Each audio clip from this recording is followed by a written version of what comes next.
Assalamualaikum warahmatullahi wabarakatuh. Alhamdulillah, Rabbil alamin. Wa bihi nasta'inu ala umuri dunya waddin. Wa sallallahu ala sayyidina Muhammadin wa ala alihi washabihi ajmain, amma ba'd. Pemirsa sekalian, saya akan membacakan sebuah kultum tentang beribadah dengan cinta. Rumi mengatakan, tanpa cinta, ibadah hanya beban, musik hanya bunyi, tarian hanya rutinitas, tanpa cinta tak satu pun jadi mutiara. Sebagai seorang muslim, maka wajib hendaknya kita memahami arti atau makna ibadah. Ibadah diambil dari kata al-abad yang artinya hamba. Ibadah juga bisa diartikan dengan proses-proses atau bentuk-bentuk kehambaan. Oleh karena itu, sebagai hamba yang baik, maka hendaknya kita tidak hanya menjalankan segala perintahnya dan menjauhi segala larangannya saja, akan tetapi menjalankan seluruh perintahnya dan menjauhi segala larangannya dengan didasari rasa cinta dan tunduk. Ibnu Jauzi mengatakan dalam kitabnya Madarijus Salikin, ibadah bisa sempurna dengan adanya dua hal. Yang pertama adalah cinta, yang kedua adalah tunduk. Maka dari itu kami di sini diajarkan tentang makna-makna cinta. Guru kami menjelaskan dan membagi tentang tingkatan-tingkatan ibadah dengan sebuah ibarat atau perantara, yaitu memberikan sebuah ibarat. Yang pertama adalah model pekerja pemalas, dan yang kedua adalah model pekerja profesional, dan yang ketiga adalah model pekerja pecinta. Yang pertama adalah model pekerja pemalas, yang mana dia mau bekerja ketika ada bosnya saja. Akan tetapi ketika tidak ada bosnya, dia bermalas-malasan. Ibarat ini adalah gambaran dari ketika hamba, dia akan menunjukkan kehambaannya, menunjukkan ibadahnya, menunjukkan ketundukannya di saat ada musibah, ada cobaan, atau di posisi susah, di posisi terunduk, di posisi rendah. Dia menunjukkan kehambaannya. Dia beribadah dengan khusyuk. Dia berdoa, ya Allah, tolonglah hambamu ini ya Allah.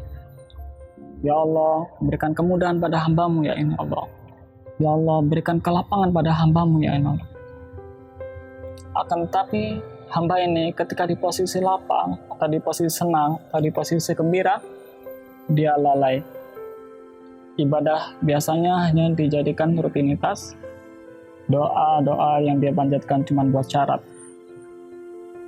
Bahkan hamba ini mengatakan, ya Allah, saya sekarang lagi sibuk. Ntar aja saya Allah, kalau saya udah susah, saya kembali padamu. Bahkan mengucapkan, ya Allah, saya sekarang lagi sibuk. Saya sedang bekerja ini ya Allah.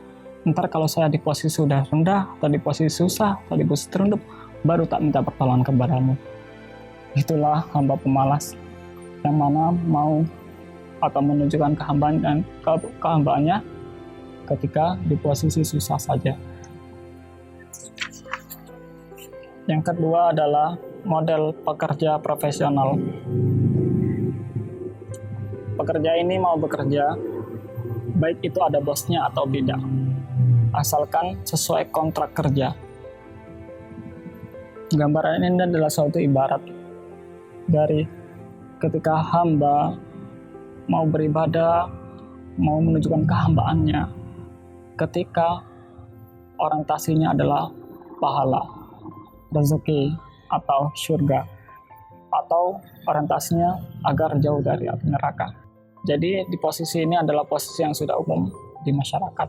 Akan tapi jangan sampai wujud kehambaan kita pada Allah ini dijadikan sebuah transaksi saja. Misalkan, ya Allah, saya sedang beribadah agar saya mendapatkan surga.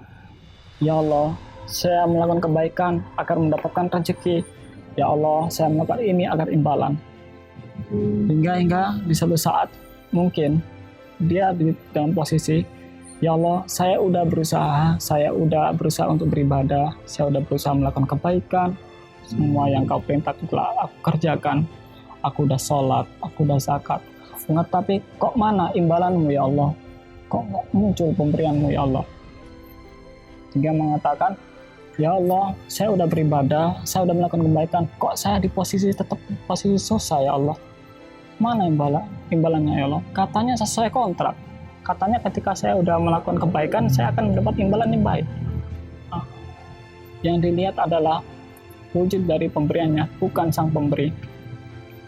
Model ketiga adalah model pekerja pecinta.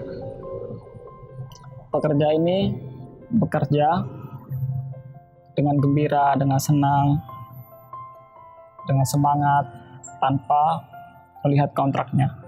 Yang dilihat adalah mencintai bosnya. Ibarat ini adalah gambaran ketika hamba mau beribadah, mau menunjukkan kehambaannya pada Tuhannya, tanpa melihat imbalan, tanpa melihat pahala, tanpa melihat kontraknya. Yang hanya dilihat adalah cintanya pada sang tuannya, yaitu Allah Subhanahu wa Ta'ala. Karena dia sadar apapun yang dikasihkan oleh Rabb-nya pasti baik baginya.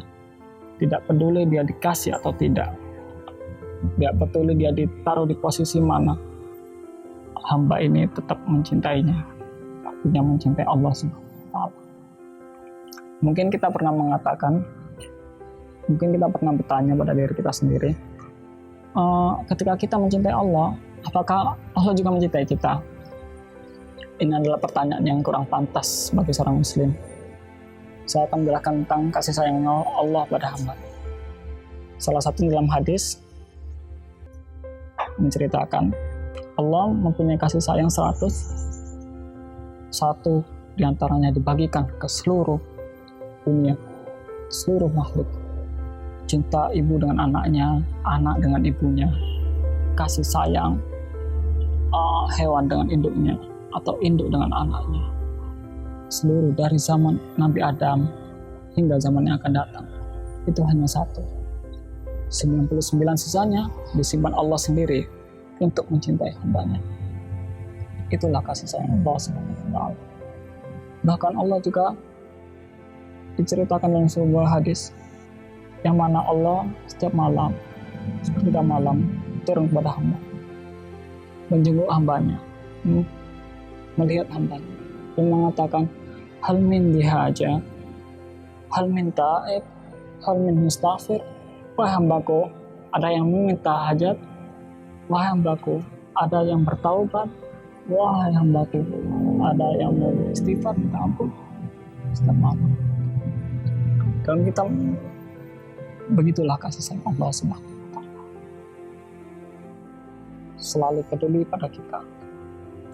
Kembali kepada model pekerja ketiga, yaitu model pekerja pecinta, yang mana hamba mencintai Allah tanpa butuh kontrak atau apapun. Yang dilihat hanyalah Allah Subhanahu wa Ta'ala. Ibarat ini telah dijalankan oleh kekasih-kekasih Allah Subhanahu wa Ta'ala. Salah satunya kisah Rabi Adawiyah. Munajatnya mengatakan, ya Allah, Allahumma ja'al jannati ala ahibbaika wan nar li a'daika ma ana fahsbi anta. Ya Allah, yang artinya, ya Allah, jadikan surga buat para kekasih-kekasihmu dan jadikan neraka pada musuh-musuhmu. Tapi adapun aku cukup hanya untukmu saja. Dan juga salah satu syair beliau mengatakan, ya Allah, jika aku menyembah karena aku mengharap dengan surgamu, maka hancurkan saja surganya. Ya Allah, jika aku memang beribadah, menyembah karena aku takut dengan nerakamu, maka masukkan aku, bakarlah aku dalam neraka api tersebut. Dan jika aku menyembahmu karena emang mengharapkan ridhomu, maka tolong buka tirai hijabmu agar aku bisa selalu memandangmu. Demikian kultum singkat kali ini. Wallahu a'lam bishawab. Assalamualaikum warahmatullahi wabarakatuh.